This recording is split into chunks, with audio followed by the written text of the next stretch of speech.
Yeah. Good evening, everyone.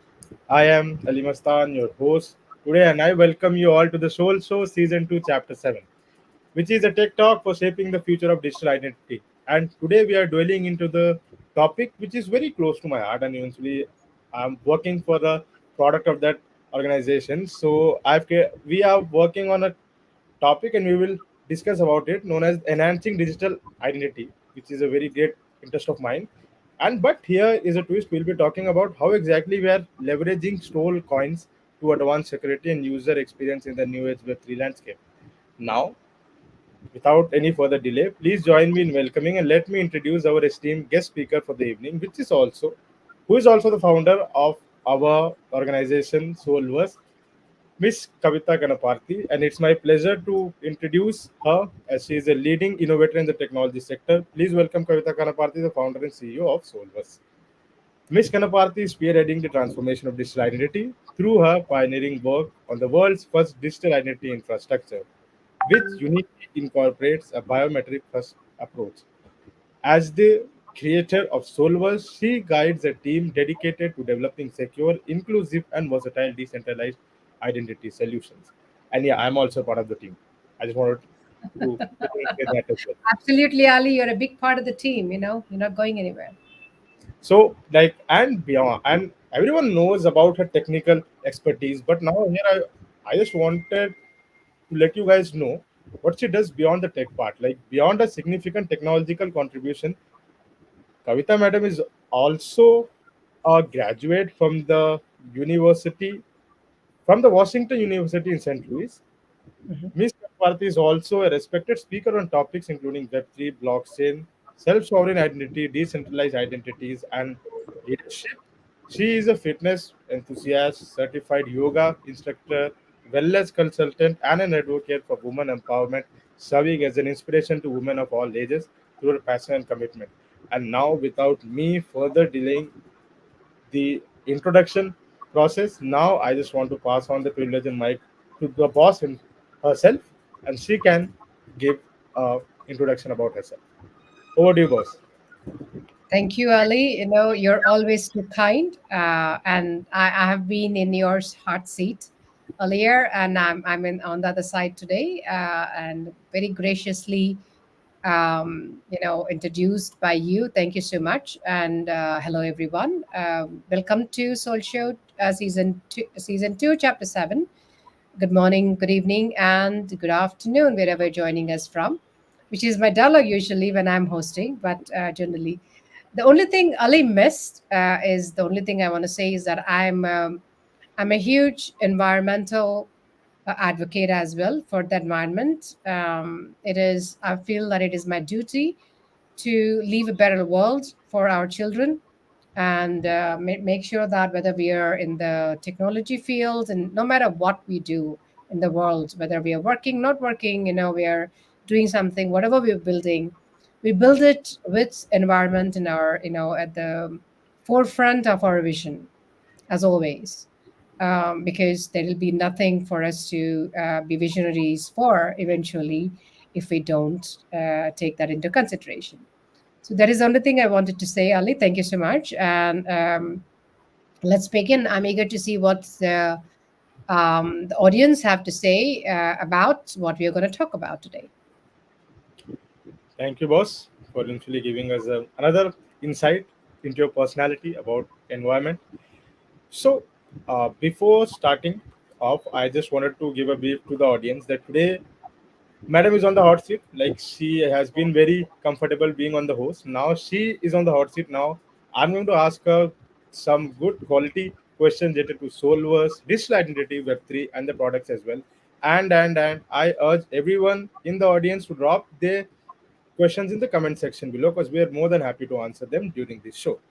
Mhm. So with that, I am putting my first question forward to you, boss, which is that, like, boss, before we dwell into the Solex specifies, could you share your perspective on the current state of digital identity in the Web3 space, and how Mhm. exactly it's shaping the future of online interactions, how exactly it's going to be in the future? Like, could you just walk us through that part? Okay, Ali, thank you.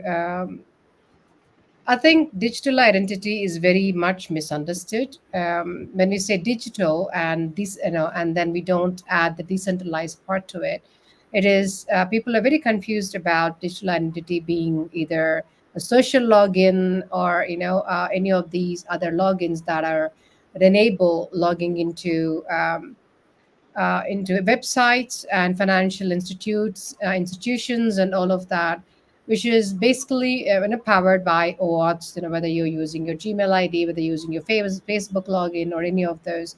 People confuse the decentralized identity to digital identity, so to speak. So we are using that word, interchangeably across, when in our conversations, forgetting that sometimes people confuse it because people ask me, well, there's already a lot of, I can log in with my, Gmail ID, it is secure. I can log in with my Facebook ID, it is secure. I can, log in with this and that the, websites authorize me to do, and it is secure. What we want, so there is a lot of confusion, in the general education of the, the common man, or the common human being, so to speak, because because of all the things out there. Let me just say common, common person, without the in-depth education about decentralization, right? So today, though, with decentralized identity, I think there is so much more that we can do, and we can enhance the operations, we can enhance functionality, we can enhance bottom lines and top lines. And what is missed in between all of this is that people think that decentralized identity is going to actually segregate, the government and the citizens. It is going to cause a barrier between government and citizens. People don't realize that it is actually going to bring them much closer, because there's a lot more trust that is built between, with the decentralized identity between governments and citizens. So there are a lot of myths and ideations that are going around that are not enabling adoption of decentralized identities and in the Web3 space. So we would like to talk a little bit more about in depth, maybe make that a whole topic of another show, Ali. And that is where we are today. I think there's a lot of education that is required. There's a lot of understanding that is required, and there's a lot of differentiation that needs to be, brought by the companies that are, in the decentralized identity industry. Thank you, boss, for that insightful overview of the identity landscape. And I do definitely agree with you. Like, there has to be a lot of education that needs to come in, and people should really understand that the government and the organizations such as Solvers are working together to get a framework in place, gets that helps people to understand digital identities in a more better way. And it's fascinating to see how this technology is reshaping our online interaction. So now let's move forward and let's dive deeper into one of my favorite questions that I have for the day is Okay. how is Solvers approach in this evolving field? Like, how exactly we at Solvers are doing that? So boss, could you elaborate on how Solvers' decentralized ID approach, Mhm. particularly with the integration of our Solex token that we have, enhances data privacy and security across various industries. Perhaps you could provide a specific example with that as well to illustrate the practical applications of it. Okay. I've been thinking about this, only because there's a lot of, again, there's a lot of myths about whether a token is required for a blockchain project or not. That does it enhance or actually take away from the project? Talking about Soul ID, let me answer the first question. Talking about Soul ID, Soul ID, has been envisioned, and the mission of the ID is to provide identity, decentralized identity to 8 plus billion people in the world. What does that mean is that we want to be adoptable. We want to be, the barriers to entry must be, low, which basically means that, if somebody does not have a cell phone, and how exactly would they create an identity is something that has to be addressed. And then interoperability must be there, which basically means that if I have one kind of ID, there are at least about 56 uh, organizations out there today providing decentralized identity, as far as I have kind of followed so far.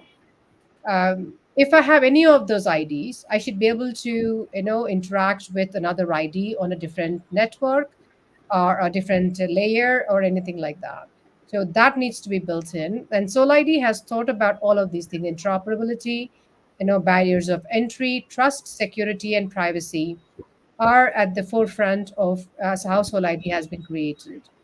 Um, and Soul ID sets itself apart because it is part of an entire ecosystem that supports the identity infrastructure ecosystem entirely, actually, which basically means that it comes with its own wallet. It has its own biometric key generator, which is not stored either on cloud or in your hardware, which will come across in the second version of Sol ID. Right now, we have the first version of the wallet that is coming out, and the non biometric version will come out in the second version. And also, there is the interoperability layer, which is called the Soul Wrapper, that enables us to speak with different identities. If you look at, we call Soul ID like the Gmail of, Google, that comes with its own entire infrastructure, right? Uh, which basically means that if I send a mail from Gmail, somebody who has a Yahoo Mail or a Hotmail, which has morphed into Outlook and all of those things these days, right? Should be able to receive emails. If I send an email from Gmail to somebody who has a Solverse email ID, I should be able to send and receive emails. If that interoperability does not exist, then we all live in data silos. And that is being addressed by the Solverse's ecosystem. And that is the first question. And to answer the second question, Ali, how does Solex? Let's talk about a token in general, and then you will understand why Solex was actually created. We're talking about privacy, we're talking about security of a token, right? And also the ecosystem. Let's say we utilize any other token. We are built on layer two, which is the Polygon layer at this time. The token is on the layer two, and we function on all the EVM chains. At this time, or the Solvers is going to function on the EVM chains. Let's say we adopt Ethereum or Polygon, which is Matic, um, to pay for the transactions that are happening within the Solvers ecosystem. What that happens is that now we are at the mercy of all the consensus mechanisms that occur in Ethereum or Polygon chain. We're at the mercy of the ups and downs of those tokens. We're at the mercy of the security issues that may happen. We have known that Solana has come down, the chain has been down at times. The Polygon chain goes through its own, Ethereum chain goes through its own issues. And the hard fork happened. Let's say we have adopted Ethereum. We would have had to change a whole lot of things, with respect to Ethereum's hard fork, right? So, and that creates a lot of security issues for us, a lot of operational issues for us. And having a native token enables our users to have control over their own transactions. They're not at the mercy of external influences. And that is what Solex brings. That is why Solex brings security and also enhances the experiences that one would have within the Solver's ecosystem. Does it explain, and is that an example enough? Great. But is there any particular use case like where we can address like how exactly Solax has done this privacy part for someone in the past? Is there any specific Well, use it's more case? more than privacy, Ali. It's about trust and security, right? Um, let's say if we choose an Ethereum chain, it may not allow us to utilize different protocols that can wrap the tokens. It may not allow us to wrap the transactions. A couple of those things exist, but at the same time, we're talking about security and privacy of your transaction. That is brought on by utilizing Solex tokens within the Solver's ecosystem. You can choose to wrap the transaction, and Solex is within the ecosystem, so that provides privacy as well, right? If I'm Correct. utilizing a token from external token and I'm wrapping the transaction, I may not be able to, you know, apply that to a token that is external, because you have all these ETH scans, you have Polygon scans, and you have all of that. We may not be able to, we may be able to, or we may not be able to eventually, right? So in the case that we're not able to wrap the transaction, entire transaction, with an external token, then the transactions amounts and all of that could actually um, be open to the public, which we may not want to, because let's say I'm getting paid salary. I want the transaction to be wrapped, because when I receive my salary in Solex, I don't want the whole world to know what my salary is. If I wrap the transaction for which the protocols are available today, I should be able to, so that since that it's within our ecosystem, we are in a control to wrap that transaction. Yeah. Does that help? Yes. Now I can completely understand that part, and that was a compelling example of how Solex is enhancing data privacy and the security part, and enhancing the trust factor as well. So, like, it's clear that the potential applications are far more reaching to it. And let's now, I just wanted to explore the foundations, like the economic foundation that are making it possible. So now my next question in that aspect to you, boss, is like, could you explain the technical architecture that supports Solex functionality? Furthermore, even if you can also elaborate to me and even the audience watching this show on how exactly Solex tokenomics creates a tangible value for the token holders and drive adoption across diverse sectors. Like, Okay. it would be really particularly insightful to understand this, to Hmm. how these economic mechanism will align with Solver's mission of enhancing digital identity in the Web3 landscape. Okay, Ali, let me take the first question, which is basically the technical layer, the foundation. Solex is built on on the Solex is the basically utilizes smart contract to build the tokens, right? The smart contract for the token has been deployed on the Polygon chain, and it is a layer two chain. Usually, you talk about whether you build on layer one chain, or you deploy it on layer two chain. We have deployed on the layer two chain, which is a Polygon chain, and the consensus mechanism of the Polygon chain comes into play for us, right? And at the same time, we use smart contracts, which enable the security of the contract. A lot of the times people wonder, if there are loopholes in a smart contract, is it audited or not?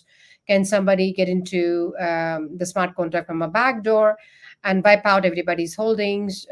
Is it controlled by a central authority or any of those things? So all that is taken care of. Smart contracts are audited, and usually that is the only time you should be deploying them and minting your tokens, once a smart contract has been audited and cleared, and there are no ways it can be compromised.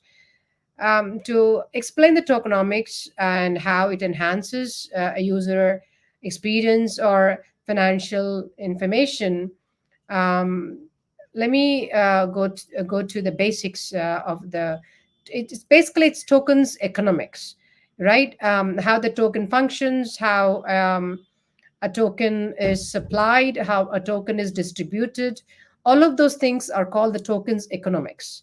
You look at the total token supply. The total token supply for Solex is 21 billion.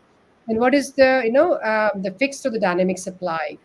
Though we have a fixed supply of 21 billion, since we'll be burning it and it is a utility token, we do have the ability to mint the tokens to make sure that there is enough a token in supply over a period of time. And we also talk about what is the reward mechanism. When you're talking about the reward mechanisms, you have the staking that people can stake once the people purchase tokens and earn rewards. They can be airdrops to which they can know how many tokens are allocated for airdrops, across the entire dynamics of the tokens.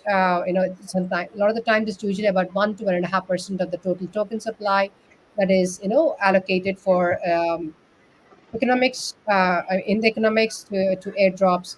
All of these, basically all of the different parameters around the tokens economics, instead of going in depth into the tokens economics, which can easily be read on our website, what I would say is how I would address how it actually brings value to the user. Let's say you purchase the token. Since it is a utility token, it is not just something that you're going to buy and sell, trade, and make money out of, right? You're also going to pay for something using Solex tokens. So you purchasing it and staking it and earning rewards in Solex ensures that it's almost like you put money into buying something. At the same time, you have received rewards that pay for itself, right? So how good is that? It's like money is making money for you while being dormant, and while the fluctuations in the market are not affecting you. People don't realize how good staking is. People don't realize how good the rewards are for providing liquidity. When you provide liquidity, the projects, the entire structure, the entire security of the token, the supply of the token, the stability of the token is taken care of while you earn the rewards. In Web3, it's very well understood by some and very well misunderstood by some how these mechanisms work. They're looking for quick rewards and they're losing all the money. When you stake, it's like your money is laying eggs for you. You know how many times people tell you, is your homework laying eggs in the house, or you're something laying eggs in the house? Why don't you have it, right? Is your money laying eggs in the bank? It's actually true. Even tokens can make money for you, and it provides the rewards. When you talk about security, um, while Solex, because it is a native token of the whatever demands are of the Solvers system, Solex also carries that. So it is the stability of it is taken care of because it functions within the ecosystem, and it functions as a utility token. So because of all of those dynamics, Solvers is to ensure that the supply is in good supply. It is not fluctuating too rapidly. It is not being hacked. It is so the security is taken care of because it is part of the entire ecosystem. It is not an external token that we don't have a handle on. Great. It's it's really impressive to see like how exactly the economic model of Solex aligns with our mission in the digital identity space. But boss, as you mentioned, like I'm just giving a personal experience. Like there was some of my friends and usually peers from the industries where whenever we talk about like there is a lot of myths about token. Like whenever a project comes up with a token, like people always start building boundaries and constraint. Okay, like if they are launching a token, they are only doing it for making money and they are not going to provide value. And I believe Mhm. this needs to be addressed. And I want you to answer this particular part, like how exactly you take things in that aspect, because when because me being on the BD part, me helping in partnerships and all, whenever I have seen people talking about tokens, the first reaction is okay. If there is any token involved, there is zero value, and everything that has been done is done for money. What is your take on that? Okay, well, the fact that it is a utility token, Ali, I cannot pay for it if it has zero value, right? I cannot pay for anything if it has zero value. I cannot spend my USDT purchasing Solver's tokens because I get nothing. When it is nothing, there is nothing, right? So I would suggest people do a little bit of homework and research when they are looking to purchase tokens. What is the project behind it? How is it going to be circulating? Is it going to be circulating or not? Is it only circulating because people are trading? Is that what is causing circulation? Or is it because people are buying it and it is being utilized somewhere? And somebody is receiving it because somebody receiving it that would not want to see the token's value drop so hard that they've lost the actual, they have not realized the cost of the goods that they have sold, right? So, being a utility token in itself provides a sense of security. And if there is no value to it, I cannot utilize it to pay for anything. So, That's what I can say. I would suggest people do serious research, and not just think that okay, fine, they're going to come up with the product tomorrow. Where are they in their roadmap? I know, are they ready to launch the product? When is their token launch going to be? What is the utility going to be? Where are they selling at the pre-sale?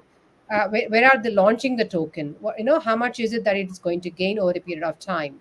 What are the competitors, tokens are doing in the market, right? Let's say, today we have, not to take, they're fluctuating between $1, $10, $5, and things like the competitors' tokens, right? And so if you're launching at 20 cents, there is a good chance that you're going up, in value than going under value, especially because people are going to be using it to pay for something. And if I buy it at 20 cents today, I would love it if it's 25 cents tomorrow when I'm ready to buy my, let's say, my iPhone, or my, let's say, my Tesla car. Hopefully, they will accept Solcoin eventually one day, right? Hopefully. And when I do, so I'm actually, if it goes by 5 cents, I have gained 25%, and 25% actually can buy. And I pay the 20 cents ahead, 20 cents ahead for the car, and 5 cents is literally mine. I've banked the money, right? So that is how you have to look at, a utility token.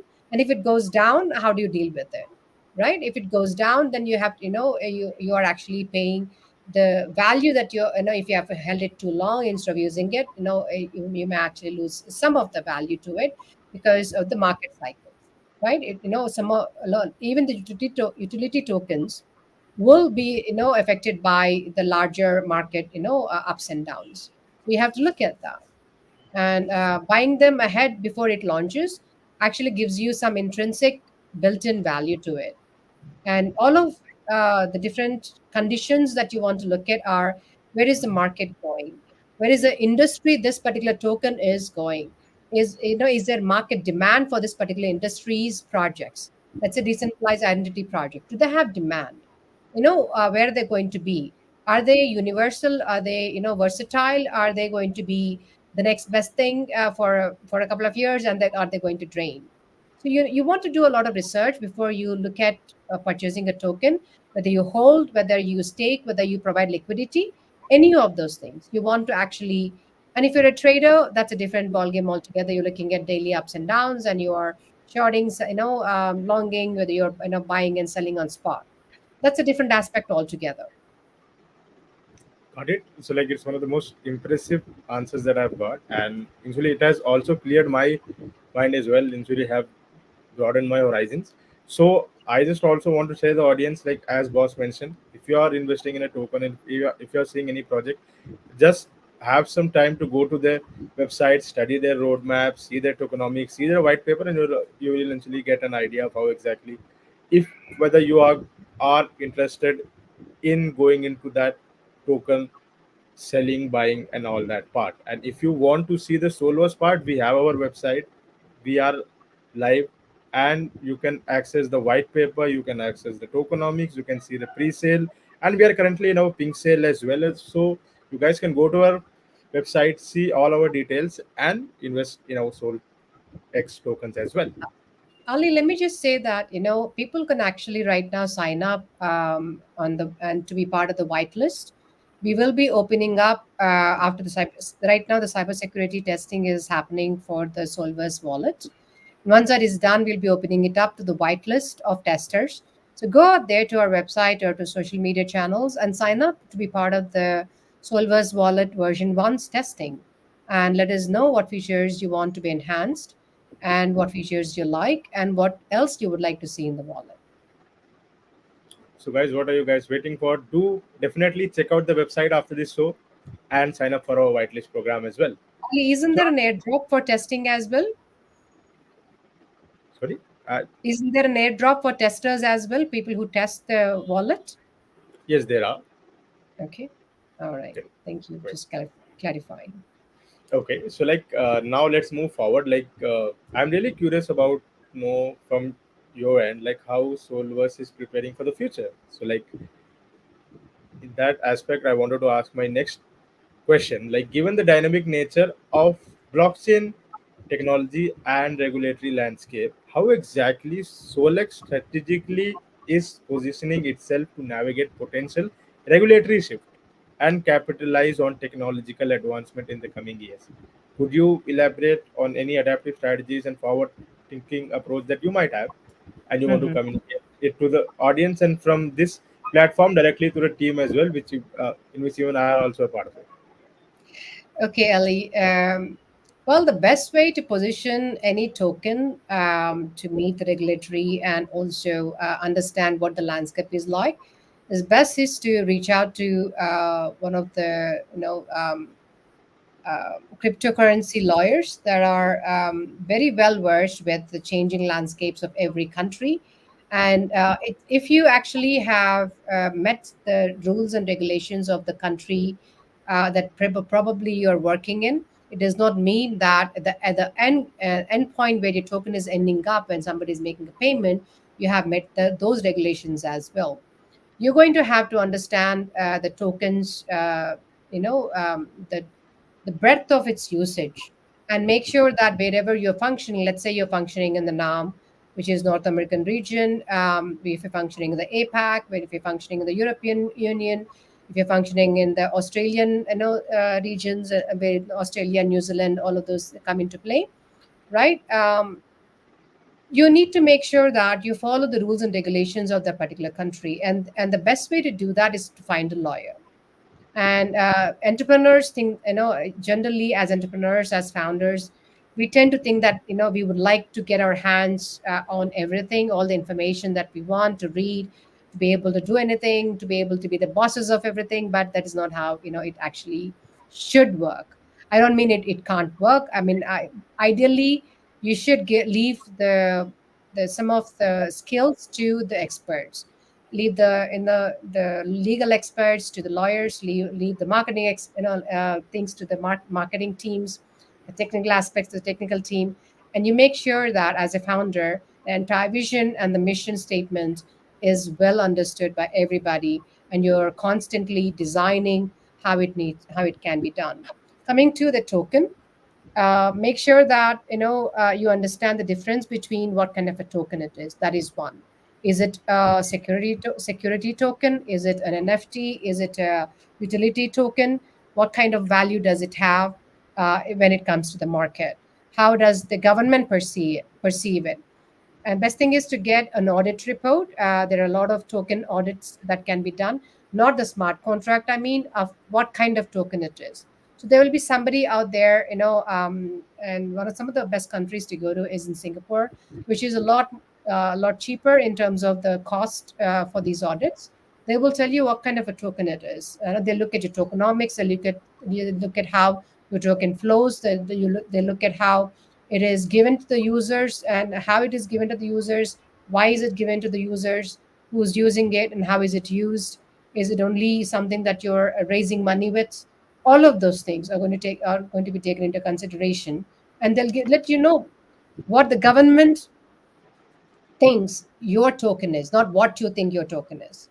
You could be, designing the token thinking, not thinking of it as utilities, and somewhere along the line you have added a few words. Let's say invest or buy. There's a big difference in using the words invest and buy, right? If investing is again security, buying is slightly different.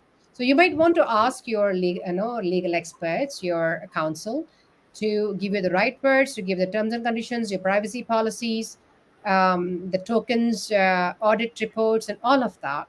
And before you actually go out there and publish your token out for people to buy it.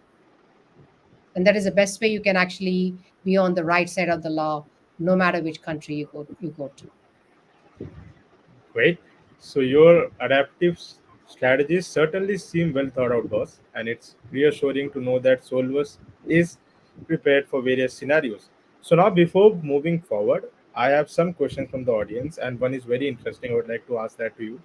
So, Mary is asking, how does Solvus address the current challenges in the digital identity management that existing solutions fail to solve? And one thing is that how exactly is it benefiting enterprises, and what pain points it is solving for the enterprises as well?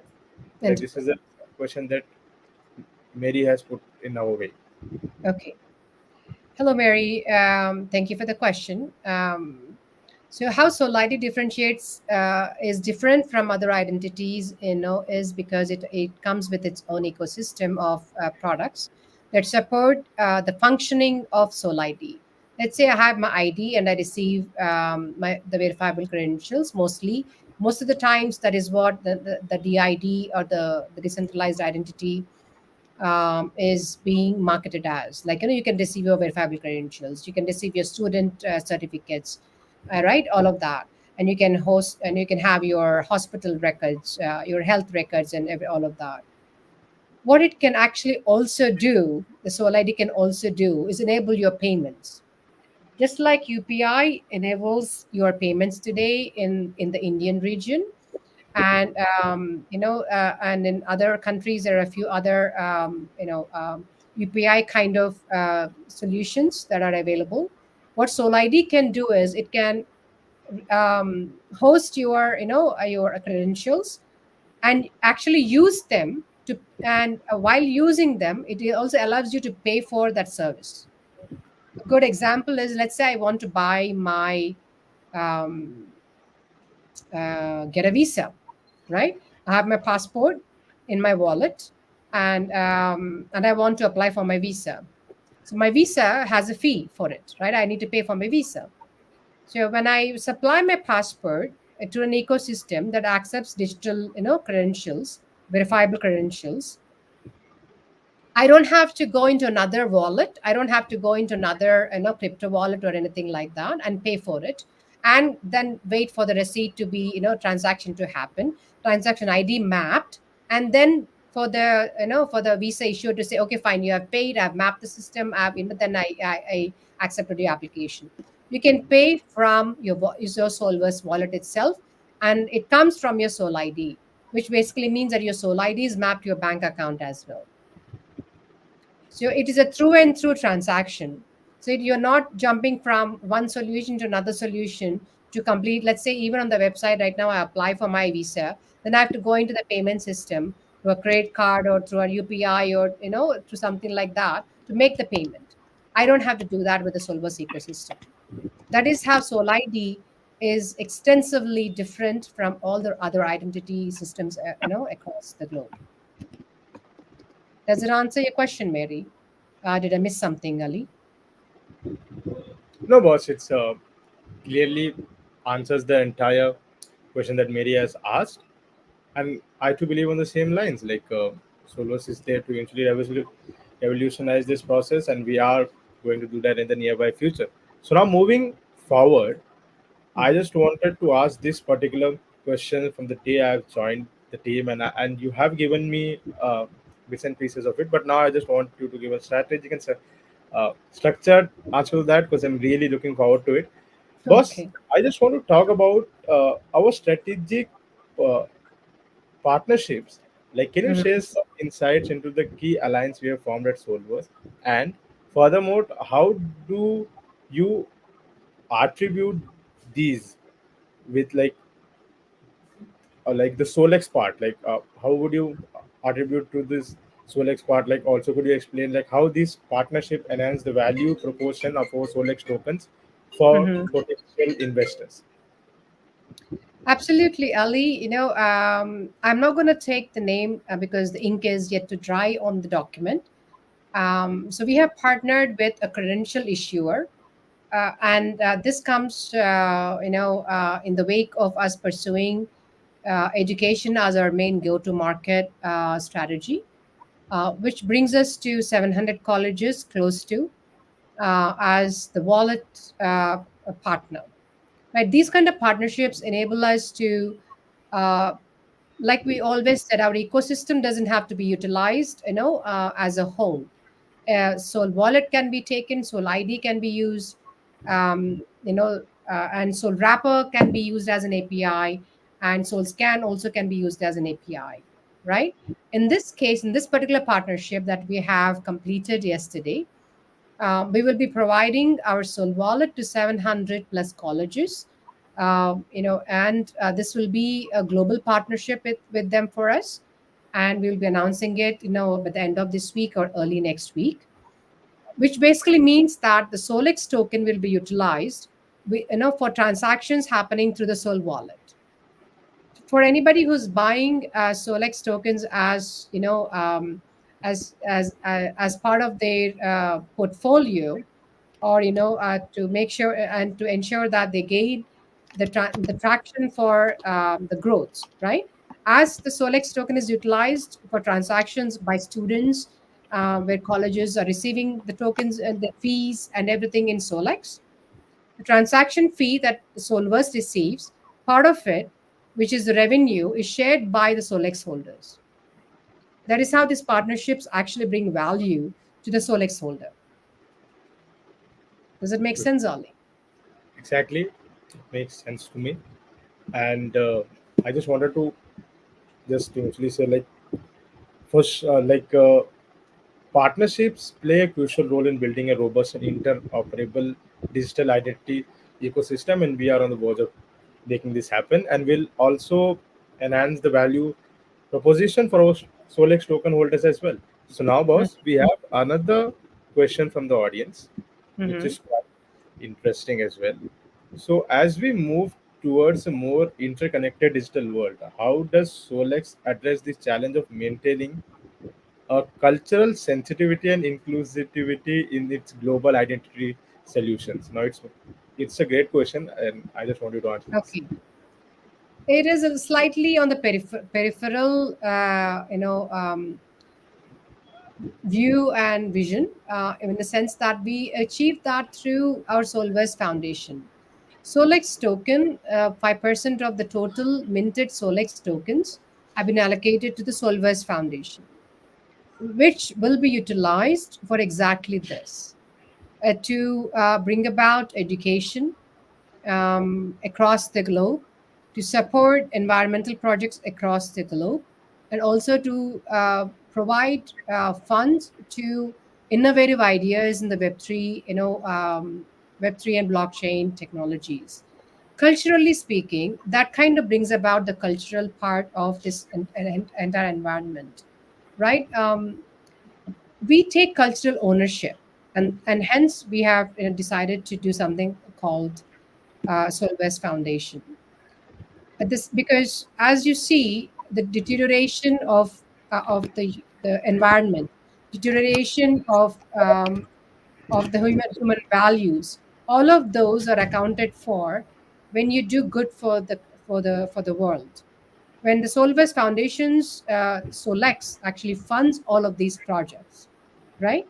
We bring about cultural awareness in how you can do good. We bring about cultural togetherness because we are doing global projects. We can bring about environmental awareness between different cultures, some valuing culture, some not so valuing culture, and all of this stuff. And I know it is a little a stretch of the question and the answer itself, but I hope it kind of makes sense. Yeah, and to just add to it, I would say like Solex addresses the challenges of maintaining, and eventually Solvers addresses the challenges of maintaining these cultural sensitivity and inclusivity in its global identity solutions by recognizing the diverse cultural context in which digital identities operate, and eventually by implementing adaptive approaches that respect local cultures and norms, Right. ensuring its solutions are flexible enough to accommodate various cultural perspectives on digital identity. Yeah. Hope it makes sense to you, boss. Yeah. It So does, now Ali. I would like to ask the audience to keep asking any more questions that you guys have, and we are really happy to answer it. And the three questions asked by the audience were really bang on point. With that, we move to the second segment of our show, which is the rapid fire segment, and it's my favorite segment as well.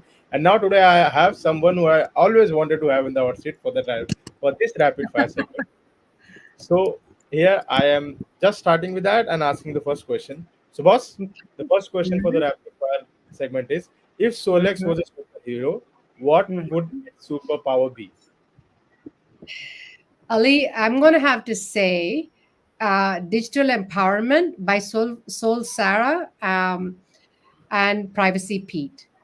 I know we have this two superheroes that we have created for you guys, right? One called Soul Sarah and Privacy Pete, who are going to bring you digital empowerment.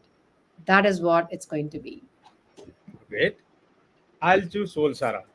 Next, I will leave that to the audience. Whatever they are choosing, they can drop in the comments. Mm-hmm. Next question is, in one word, describe the future of digital identity with Solex tokens. Empowered. Great. Next question, what's the most unexpected industry our Solex token could revolutionize? Ooh, that is very close to my heart, and I've actually explored this waste management, and I can tell you how maybe a complete different topic one day. No, definitely. If you could time travel, what year would you choose to launch Solex and why? Today, today Great. because today is the right time. Today is when people actually understand. Today is when people actually are ready for it, and today is when the all the see if it was, let's say, let me say 30 years ago, 40 years ago, we didn't have the computing power to enable all of these things, right? Look at the kind of chips that we have today, right? We required this infrastructure, we required this education, we required these advancements, and we also required these problems to solve. No, and so today is the day. So, like, today is the age of technology, and there is no better time than today. No better time, absolutely. So now, complete this sentence. Solex is to digital identity what hash was to hash. Mm. So Alexa is part of the ecosystem. Okay, it enables the transaction. So I would say Solex um, is the internet was to communication. Okay, great take. And now here is the question: like, who is the most smartest person in the Solvers team? Ali Mastan. I, I am sitting in front of you. That's why you have taken this name, or else I know Ali you would have Mastan, chosen the name. Ali Mastan, I always say, you're a superhero yourself. You're sitting I right know. there, you're sitting right there, in a futuristic, spaceship, and all of us sitting here. Look at that. We have a fireplace, we're, all old sofas. You're the super smart man, always, who's futuristic. So you're the smart man. Thank you for that compliment, boss. But tomorrow morning I'll also take Anusha's take on that. Like she has said, Yes, we shall do that. And let me just put a few things out there because we're talking about the tokens and identities and all of that. To the listeners out there, ensure that you're doing your homework whenever you're looking at whether it is Solex token, whether it is some other token, and you look at the pipeline that is in the works. You look at what's happening. You look at what kind of projects that they are going for. Are these short-term projects? Are these long-term visions? Are these, is the team, been around for quite some time? The founding team, is it still around? Is the founder still around? Is the team long term? Is the people building the tech long term? You look at all of these internally. You have to consider every aspect. It's like giving points and weightage to a certain project before you decide to invest in the project. You know why VCs do valuations? They give weight to everything: your incoming, your outgoing, your effort, your marketing, and all of that stuff. There's weightage given to every expense, every penny. The same way, I would say, an investor and the individual investor should be actually doing that, giving weightage to a company, saying, okay, fine, they have a good team. Okay, fine, they have a long-term vision. This is a long-lasting product. All of that, and they're not launching at $20 instead of 20 cents, which has the value to grow to $20, right? You look at all of that, all of those things, and invest. And decentralized identity, so to speak, I recommend everyone to go look up, Google it, use Ask ChatGPT, whom I call Leila, by the way. My own, ChatGPT allows me to name it. Did you guys know that? You can actually say, "Can I call you so and so?" And it'll say, "No, I'm an AI." And then you can ask her, and I think it's a her, because of all its smartness, politically incorrect. But so it says yes, you may call me whatever you would like. So now it actually, when I say Layla, it responds to me. Hello, how can I help you? So it's how well you train it. Suppose I have named my chat GPT Sanju Baba because Acha. one day I posted a picture of myself in that chat GPT part, like when it allowed to post pictures, and he eventually called me Circuit. I said, "Why are you telling me Circuit?" Because he said like you're looking like Circuit from that movie Munna Bhai MBBS, and then Oh, I eventually asked him how do you look like? Then he told that I look like Sanju Baba, like ChatGPT told himself that he looks like Sanju Baba. Then I oh, eventually okay, you can name yourself as Sanju Baba. And now I have written like I made a shortcut on my main screen when I open the Chrome tab, and I have pasted the link of ChatGPT and written the name Sanju Baba on it. Like whenever I okay. want to open ChatGPT, I just click on that and ChatGPT opens. Oh, And, that's very nice. I and learned whenever something I ask today. any question to him, he says, "हमारे circuit बोलने का." Like first thing he usually answers is that. Oh, that's very You interesting. are a big part of Layla has, technology. yeah, yeah.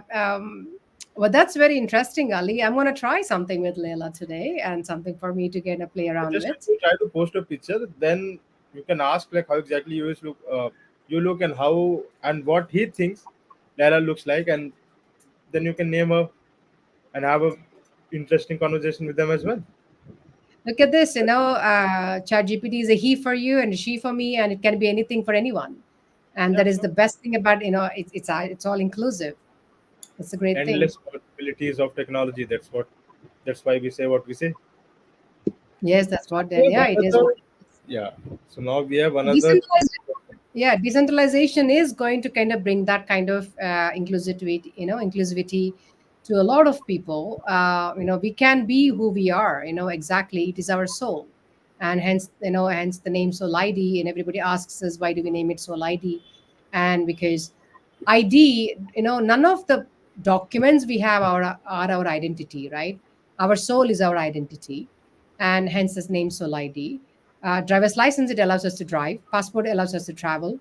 All of these things, and health records, they allow us to get our medicines, whatever it is, and all of that stuff. They're not our identity. What is it? It starts with us, and that is what is our identity. And hence, so decentralized identity should be looked at an identity that begins with you.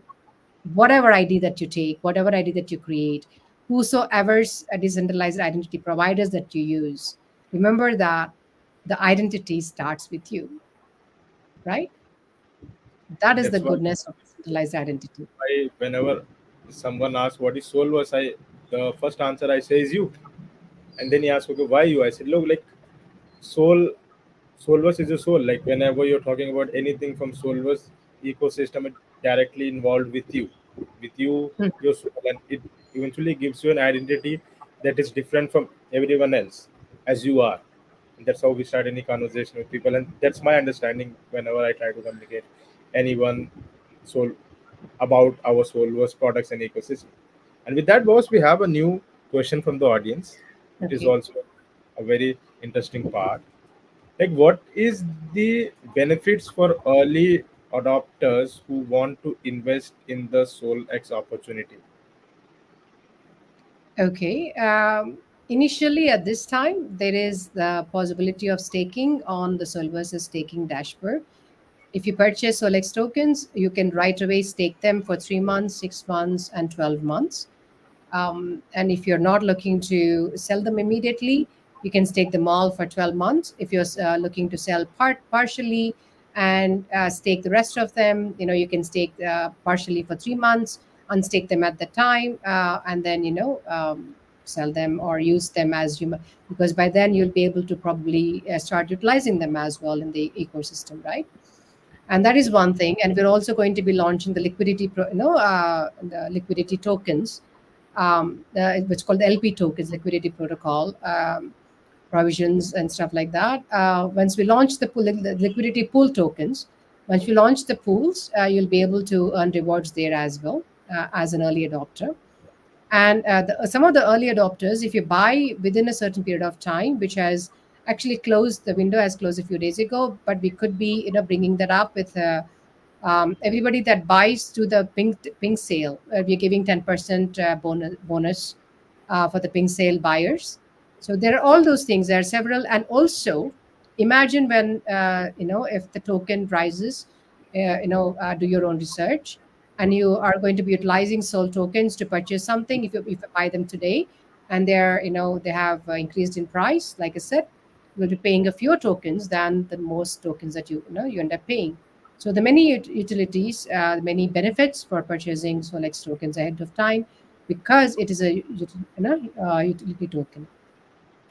And all and on that lines, I would like to tell the audience that we do go to our website. You have everything there. You have our roadmap, you have our white paper, you have our tokenomics. We have clearly mentioned each and everything into that, and you can do your own research. And the best opportunity and the best time to invest in the Solex is now, because we are currently live with our pink sale that has started from August 19th and will go until 8th of September 2024, 9 a.m. UTC. You can just check out the pink sale website and invest in our Solex tokens as well, but by doing your own research. Do your own research, be very clear of why you want to invest, and you can directly invest as our pink sale is already live. All right. Thank you, Ali. I think it's about time. One last thing for the audience. Whenever you create your Sol ID, ensure that your public key and private key are extremely safe. And if your Sol ID allows you to create a lot of the times the IDs are now giving you a DNS, ENS kind of a thing. So go get it. It keeps your an ID, your decentralized ID, a lot more safer, a lot more secure, and a lot more private. And Exactly. that's about it. Thank you, So with Ali. that, we come to the end of a great show. That was the Soul Show Season 2, Chapter 7. Thank you all for joining us today. It has been an incredible session filled with valuable insights. Let's give a big round of applause to our guest speaker, my boss, Kavita Ganaparthi, for sharing her expertise. We hope to see you again in our future events, boss. And yeah, you are going to host it, so you have so you have to be there. I'm going to be very less in the hot seat going forward, but I look forward to that opportunity, Ali, because it allows me to answer a few questions once in a while. Thank you so much, everyone. Have a good morning, good day, good night. We'll see you again in the next season, season two's the next chapter. Final chapter is coming up. And do Thank guys follow Solverse for more updates on upcoming events and stay connected with the latest happenings in the world of technology and innovation. Get the opportunity to be a part of more insightful sessions. Have a great evening, guys. We, the team at Solverse, signing off. Signing off. Thank you. Thanks, Ali.